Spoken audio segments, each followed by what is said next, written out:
Today we are going to talk about an airplane that can return to base when almost of the entry tail section is destroyed, or one of the engines is out of commission, or a third of the windscreen is lost. Of course, this is the A10 Thunderbolt 2, the best attack aircraft for all time, which cannot be fully replaced even by the F-35.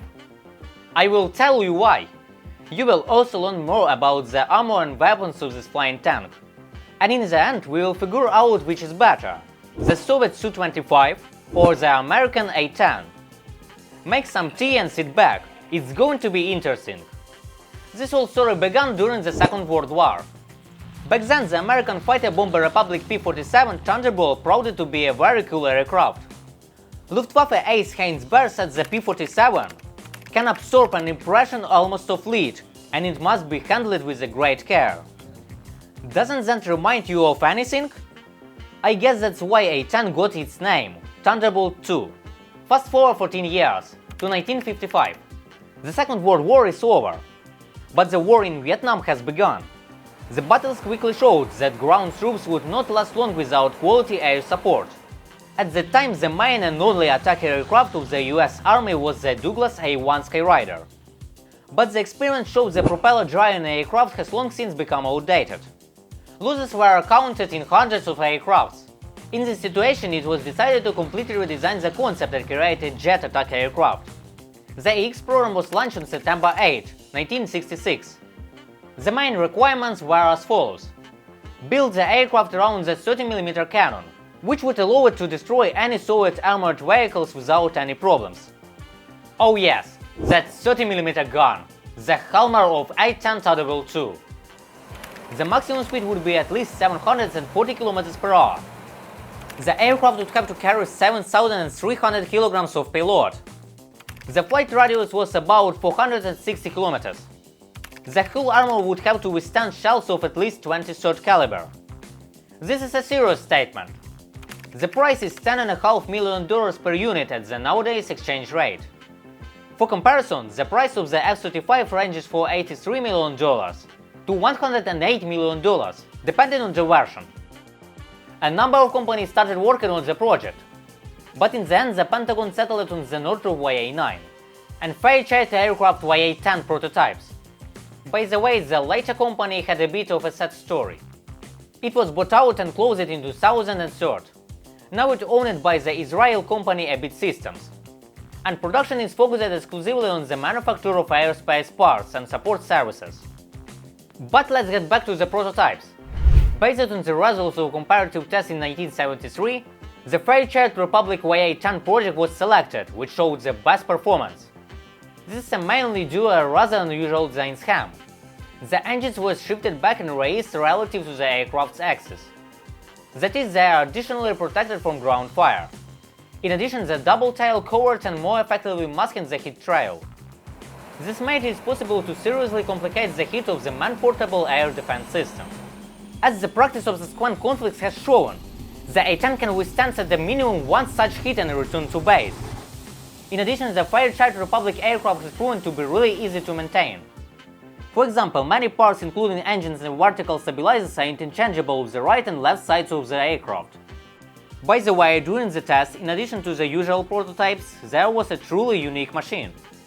Meet the YA-10B. Its main feature is that it's a two-seater. The second crew member was supposed to ensure the vehicle's operation at night and in bad weather conditions. But this variant was failed. Today, the only existing prototypes located in the Edwards Air Force Base. What happened with the YA-9? Only 2 of them were built, and they are all in museums.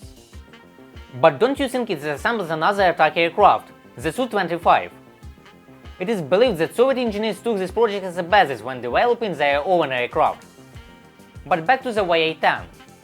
After it won the tender, the letter Y disappeared from the name and the aircraft received its current name, A10 Thunderbolt 2. The first production A-10A flew in October 1975, and deliveries began in March 1976.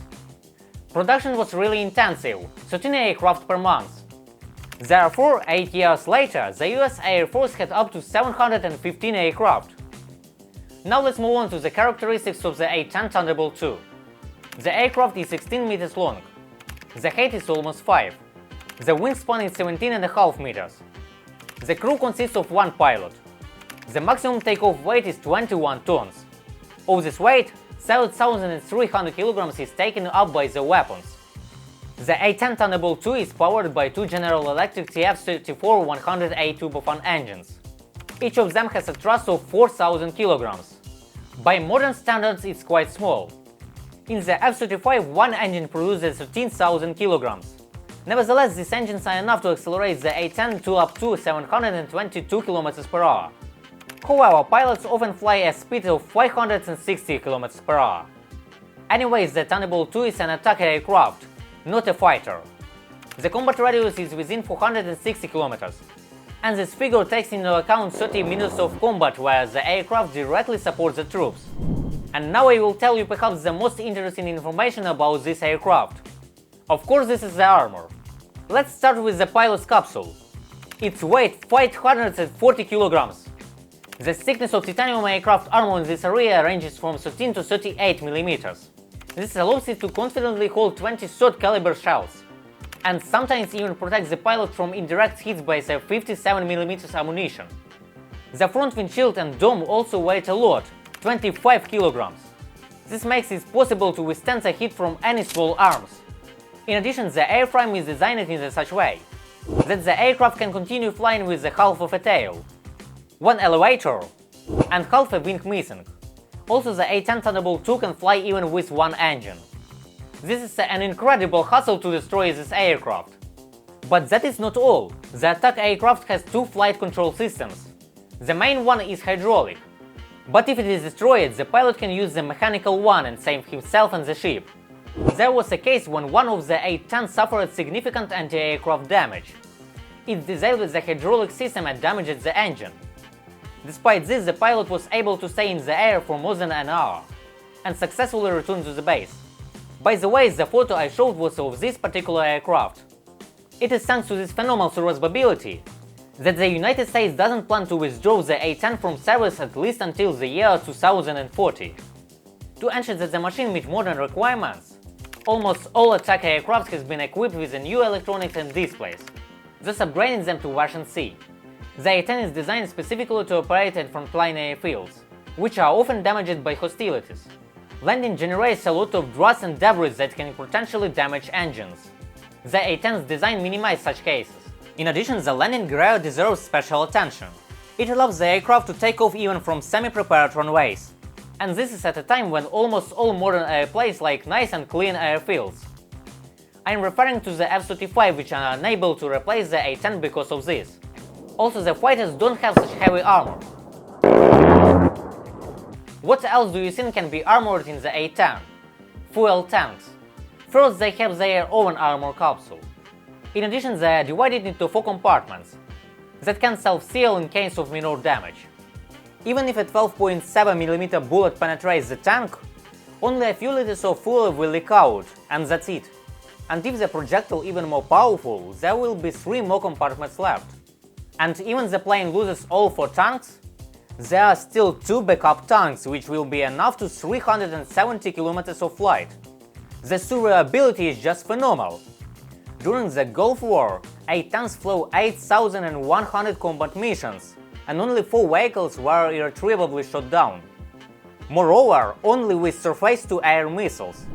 Now let's move on to the weapons, which also have something to talk about. Let's start with the A-10's hallmark, the GAU-88 Avenger 30mm automatic cannon. It was designed exclusively for the task of an attack aircraft. The GAU-8 is 7-barrel rotary gun that has an impressive rate of fire, either 2,100 or 4,200 rounds per minute. And that's 70 shots in 1 second. 1 and 70 rounds hit the target. The mode of fire choosing a pilot. As for the accuracy, even though the gun is tightly mounted in the hull, it can fire up to 80% of its shells within the circle of 12.4 meters, from a height of 1,220 meters above the ground. An interesting fact is that if you are on the Earth, you will first see the shells hitting the target and destroying it, and only a few seconds later you will hear the same brrr sound and the noise of A-10 engines. The cannon ammunition is up to 1350 rounds. To protect the GAU-8 from enemy fire, the hull plating consists of several armor plates that are supposed to detonate enemy shells in advance. But attack aircraft also have other weapons. The A10 Thunderbolt II is widely equipped with the air-to-surface missiles AGM-65 Maverick. They allow the target to be hit in a much greater distance than the cannon, so the aircraft won't get too close to the enemy air defense systems. Interestingly, since the A10 doesn't have its own infrared forward-looking cameras, the AGM-65 missile's homing head performs this function. Other weapons include cluster bombs and Hydra 70 rocket launchers. To improve the survivability of the aircraft, the LQ-131 electronic countermeasures platform can be mounted on the pylons under one wing, and two AIM-9 Sidewinder missiles for self-defense under the other. Now let's compare the A10 Thunderbolt II with its main competitor, the Su-25. It's slightly smaller, both in length, wingspan and height. The Su-25 carries 300 kg less of weapons. The engines produce the same thrust. But what is really important is armor and weapons. The nominal armor thickness of the Su-25 ranges from 10 to 24 mm. Let me remind you that in the A10 this figure is from 13 to 38 mm. In general, the armor of the Soviet aircraft is weaker, but there are projections where it can hold even 13 mm ammunition. Like the Americans, the Su-25 can return to base even with one destroyed engine. However, the presence of only one vertical stabilizer greatly reduces the survivability of the aircraft. As for weapons, it's worth noting that the Su-25 has two guns at once. One is 30 mm and the other is 23 mm.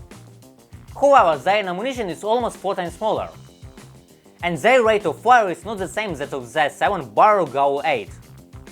As for other weapons, the Su-25 can be fitted with anything. Any bombs, a lot of unguided missiles, guided air-to-air and air-to-surface missiles. But if you take into account the losses, in practice the A10 proved to be much more survivable. And what do you think about this? Of course, write in the comments. I will be interested to know your opinion. And now let's meet in the video about the F-22A Raptor. There is a lot to talk about there. Or I recommend watching my other videos. See you soon!